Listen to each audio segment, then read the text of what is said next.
মৃগ নাভি এটা খুব কম, হ্যাঁ বলে এই মৃগ নাভির সুগন্ধি যত সুমধুর, বলে তার চাইতে অধিক পছন্দের অধিক প্রিয় হলো রোজাদারদের মুখের দুর্গন্ধ আল্লাহ তাআলার কাছে। এখন গীবত শিকায়ত করে যদি আপনি আরো আপনার আমল নষ্ট করেন তাহলে আপনার জন্য এই প্রতিদান থাকবে? থাকবে না।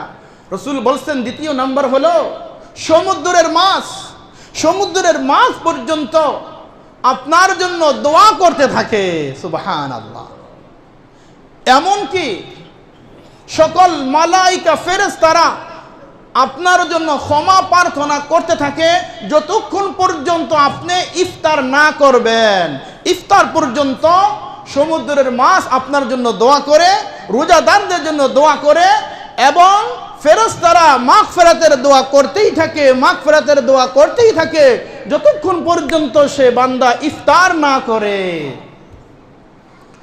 আর এই রোজাদারদের জন্য আল্লাহ তাআলা প্রতিদিন জান্নাতকে সুসজ্জিত করে, জান্নাতকে সাজাইতে থাকে। সুবহানাল্লাহ।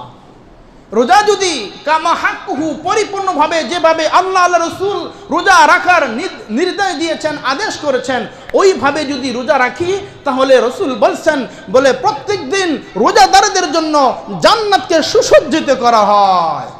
এবং এই রোজাদারদের জন্য মরদুদ শয়তান, এই শয়তানকে আল্লাহ তাআলা শিকল দ্বারা আবদ্ধ করে সমুদ্রে নিক্ষেপ করে দেয়।